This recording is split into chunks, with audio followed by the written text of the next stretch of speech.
আসসালামু আলাইকুম। সাবেক রাষ্ট্রপতি উনি থাইল্যান্ড গেছেন চিকিৎসার জন্য।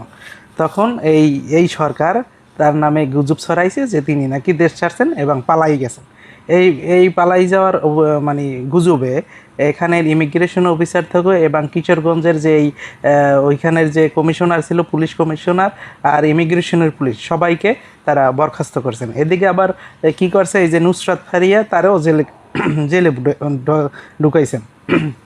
এখন আমার কথা হলো যে সাবেক রাষ্ট্রপতি আব্দুল হামিদ উনি দেশে ফিরছেন। উনি কিন্তু একদম বীরের বেশি দেশে ফিরছেন এবং এয়ারপোর্ট দিয়েই বাংলাদেশের ঢাকা এয়ারপোর্টেই নামছেন এবং ওখান থেকেই তিনি বাড়িতে গেছেন, গ্রামের বাড়িতে গেছেন চিকিৎসা শেষ করে।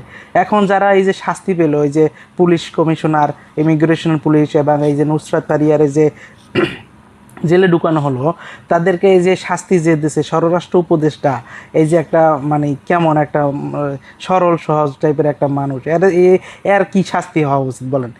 এই যে তিনজন মানুষের যে শুধু শুধু বরখাস্ত করলো, ইমিগ্রেশন পুলিশও সহজ শুরু করে এই যে কিশোরগঞ্জের যে আব্দুল হামিদের এলাকার যে পুলিশ কমিশনার, তাকেও যে বরখাস্ত করা হয়েছে, এই যে তিনটা মানুষের জীবন যে নষ্ট করা হইলো, তার এই জন্য এই স্বরাষ্ট্র উপদেষ্টার কি শাস্তি হওয়া উচিত আপনারা বলেন তো?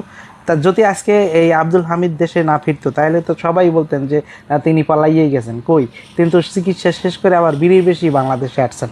পারলে গ্রেপ্তার করেন, দেখান তো দেখি পারলে গ্রেপ্তার করাইয়া। আর নাইলে ওই যে এই ইমিগ্রেশন পুলিশ এবং কিশোরগঞ্জের কমিশনার, পুলিশ কমিশনার যাদেরকে বরখাস্ত করা হয়েছে, তাদের চাকরি ফিরিয়ে দেন। না হয় আপনি যে শাস্তি তাদেরকে দিয়েছেন, যে শাস্তি দিতেছে এই যে স্বরাষ্ট্র উপদেষ্টা, সেই স্বরাষ্ট্র উপদেষ্টার একটা শাস্তি হওয়া উচিত না বলেন? অবশ্যই উচিত। স্বরাষ্ট্র উপদেষ্টারও পদত্যাগ করা উচিত এবং তাকেও জেলে ভরা উচিত।